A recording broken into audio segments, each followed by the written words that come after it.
Potential. Never underestimate your potential. This, like, our parents will,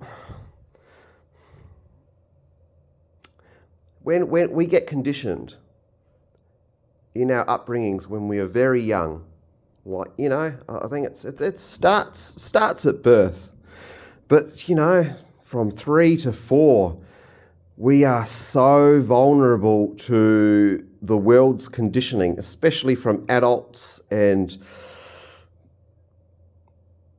our parents. What our parents, we look up to our parents as children. We see them as the most amazing, precious people in the world. And we trust them. But sometimes our higher purpose, our higher self, our true purpose and what our spirit really desires, we will get conditioned by our parents to take another path that is the complete opposite to why our spirit chose to come here. But I also think this is a test of strength and faith and belief in who you truly are. You need to really look deep within your soul. Like, out of all the traumas and pain that we go through, the good times and the bad times in our life, we get conditioned by we go to universities and we become conditioned to what society wants us to be. Society wants us to be an employee. We don't get trained to be an entrepreneur. You go to university, you get trained to be an employee, a cog in the system. So whatever your destiny or your higher purpose is, or your true gift, if you search your soul deep enough, you will find that this will contradict what everyone, all your friends, family, and bosses have told you in your life. That you'll never amount to anything, that we come from a family of builders. We are proud builders. We built the local church and we want to pass down the building company to our son. It's a tradition.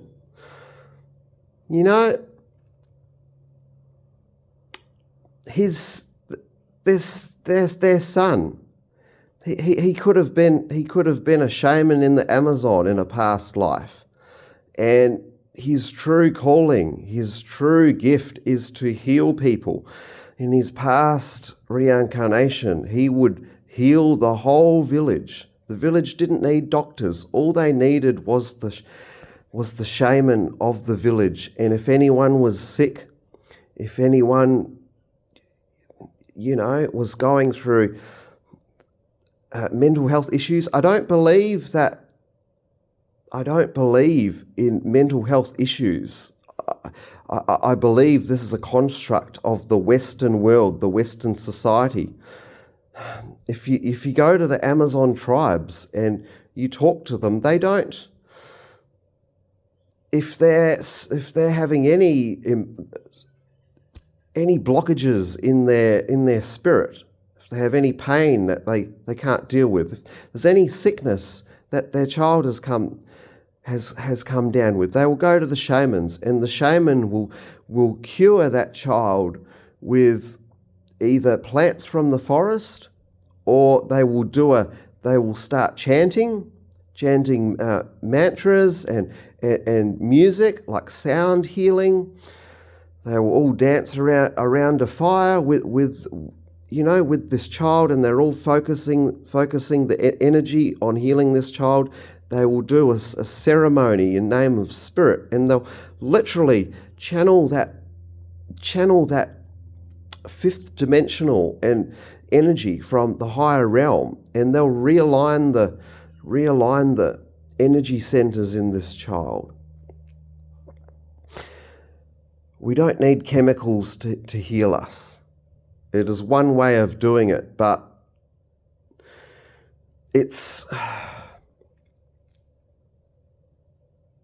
It's an arc. It's an art. It's. We simply have better technology, and we have had for thousands and thousands of years. It's just been kept from us.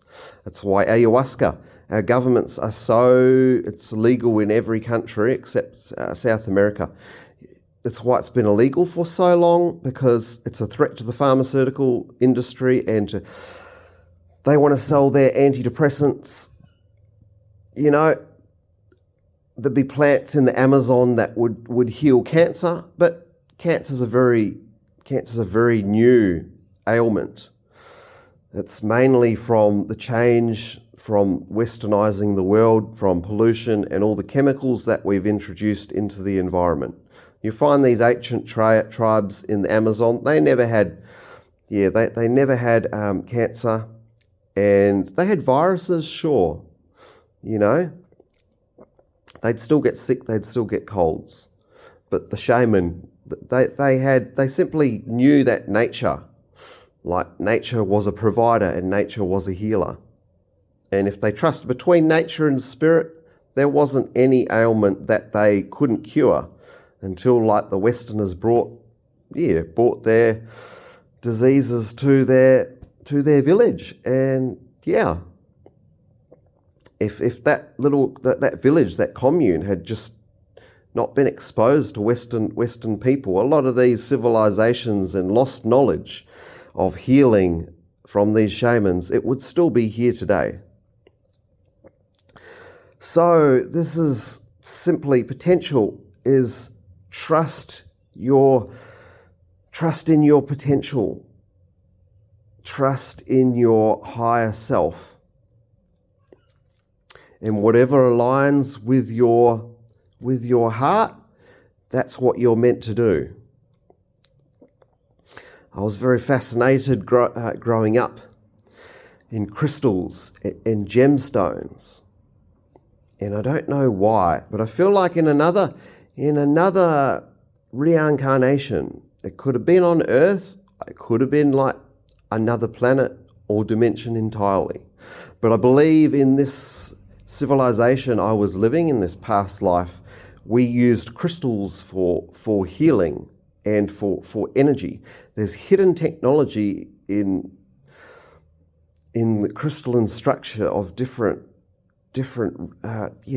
rocks and different crystals that are, that exist in the world. And that's another example of nature's power to heal. I believe crystalline technology is, we are just about to discover how powerful it is, and it's literally going to give birth to some amazing technology, both healing, healing your DNA, and also I believe there's ways, that the pyramids are made of quartz. I believe basically they were energy generators used for all sorts of different purposes. I believe they're used for travel, they were used for portals, and they were used for powering up interstellar craft. Never underestimate your potential. You can do anything you set your mind to. And it's taken me 37 years to learn this and to start believing in myself, and believing and knowing that my true destiny and what I'm really meant to do on earth, quite possibly, until people see it with their own eyes, everyone is going to laugh at me and say what a stupid idea. This guy is literally crazy, like that Niles Barkley song, He needs, he's a bit delulu. He's a bit delusional. He needs to go seek therapy and go to a psychiatrist and get help, In the Amazon, when someone was having visions, they would be initiated to be the new shaman in the village. So In the Western world, we lock them up in a mental institution and call them schizophrenic. That's contrast for you. But times are changing and a lot of people are waking up to their true purpose. Never underestimate your potential. Okay, the seventh card. Perspective. Wow, what a beautiful card. So, I believe this seventh card is putting this whole 8-card spread into perspective. This is literally the first tarot card reading I have done in over 10 years. I'm 37 years old, and the last reading I did was when I was 25. I'd met I was living with a Maori elder. She was about, she was about 12 years older than me. But she was the first person that I actually met in my life, and I struck a connection with, and we became very close friends. And I found out that she was a tarot reader. She also, the rest of her family are Christians, and her sister is a Mormon. She had a little beautiful cross, beautiful amethyst cross, hanging from the front mirror in her Holden Commodore. Yeah, beautiful car that was. But this older Maori woman, she basically did a tarot reading on me, and she told me that I had a gift, and I was going to discover it and help a lot of people. And I was blown away by her reading. I felt all the hairs on my body, they were like electrified and standing on end. While she was she was giving me this reading. Now she basically said, "Here, Robbie, now you do me." She gave me the cards, and I shuffled them, and I did a reading on her. And I do not remember what I said to her, but the energy that was flowing between us was so prominent and so powerful, and just it was like golden energy. It was beautiful. But Spirit, literally, I think Spirit did not want me to be distracted from the energy exchange that I was giving her a gift by giving her a reading. So Spirit didn't allow me to remember what I communicated and what I channeled to her. But she literally sat there looking into my eyes. She's absolutely stunned, and she's like, "Wow, Robbie, you don't need the cards." Because she's like, I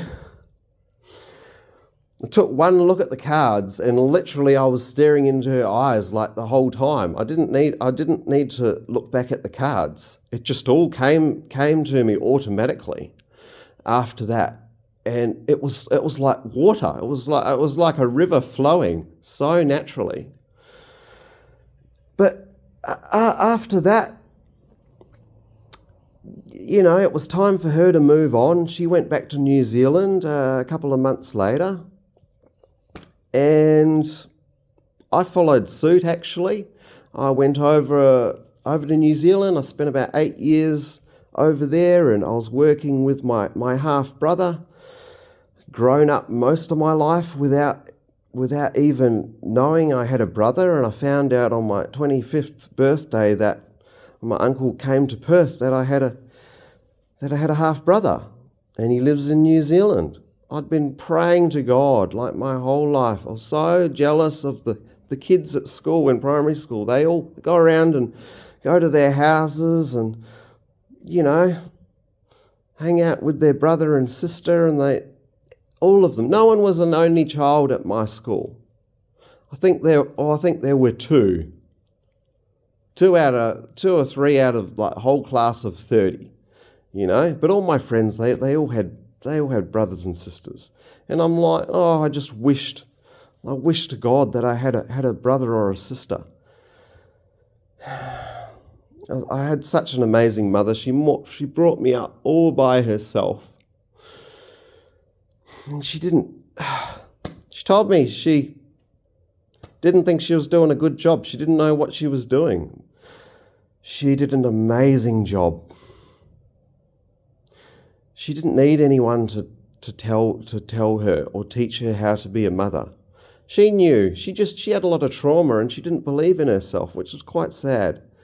But in the last days before she passed, and I literally prayed a month prior to my mum passing, just before she went into hospice. I said, God, please just allow my mum to see her 61st birthday, please. That's all I ask. That's all I ask. She deserves to see her birthday. One more celebration, God.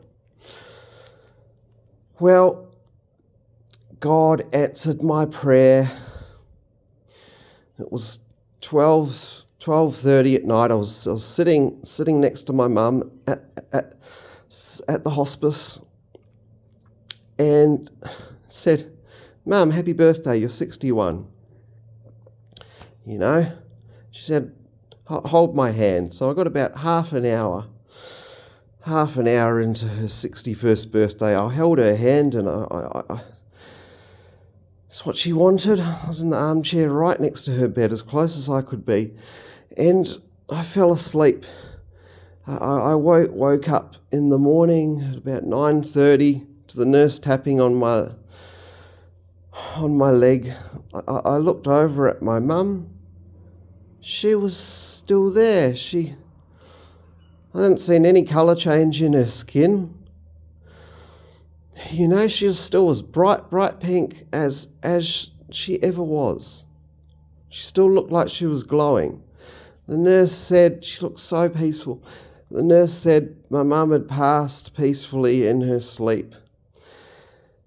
That's at about 7:30 that morning. So I'd been asleep for 2 hours next to my mum while she transitioned into the next realm. I got my wish.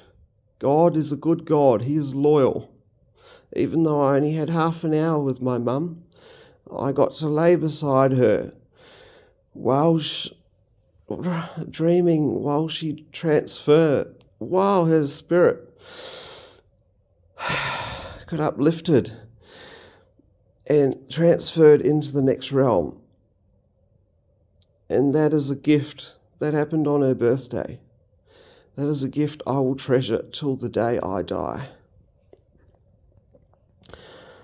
So, this is a very special reading. I believe this is what I'm meant to do. I'm meant to be a divine messenger of the universe. I am an infinite messenger of the universe. My voice is powerful.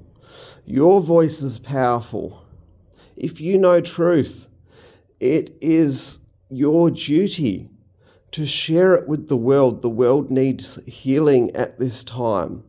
We have never been at a closer point to just transformation and this whole world resonating, and just we are about to go and we are about to ascend to not only the fourth but the fifth dimension and even higher. And we're in communication with higher beings right up to the 12th dimension. They are sending light codes to Earth from their ships. And the sun is a divine creator, and it is waking humanity's dormant abilities up.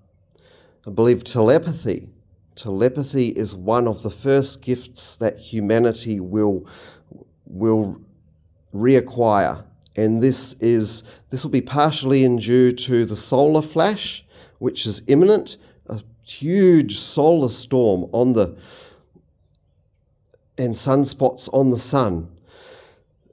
Like it's going to, the Earth is going to be bathed in this this resonant solar radiation that is going to resonate with our so-called junk DNA. And just so radiation can damage DNA, it can also upgrade it. And these motherships that are in close orbit to Earth, they are also sending frequencies and bathing higher frequencies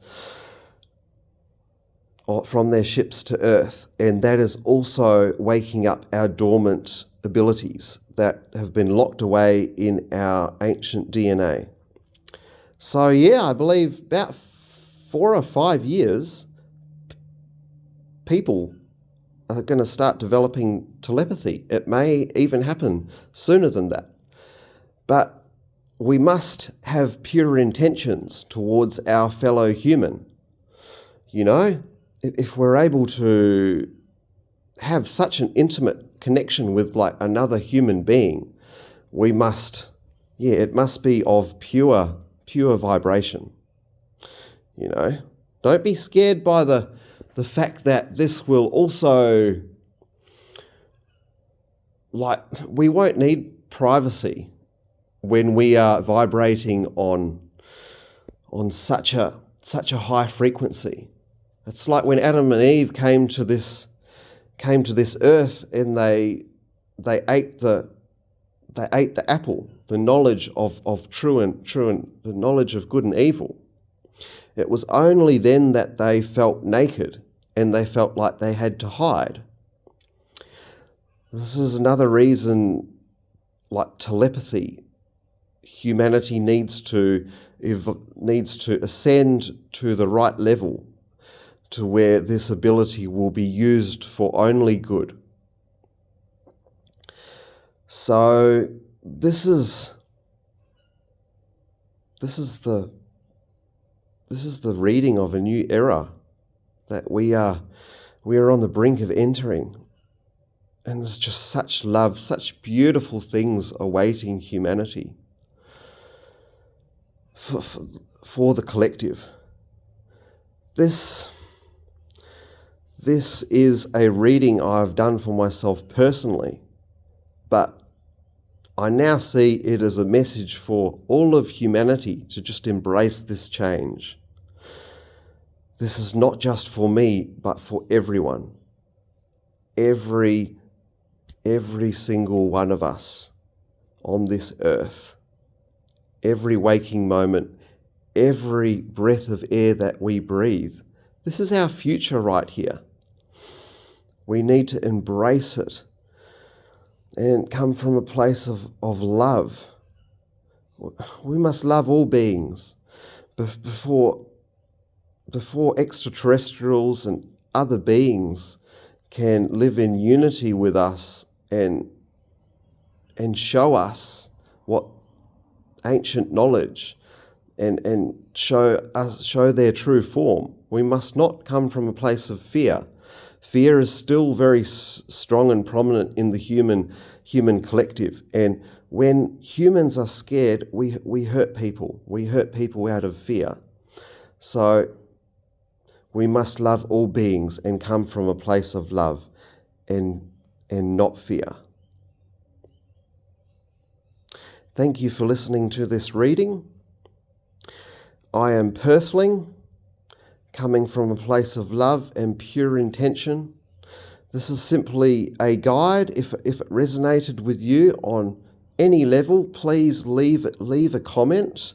And if you can relate to me on your journey, you might share a lot of the same experiences as me, and you might be struggling with past trauma. Well, this reading is here to help you to just heal that past trauma and heal and transmute that fear energy. And let's get ready for the golden age, the age of Aquarius. Bring it on.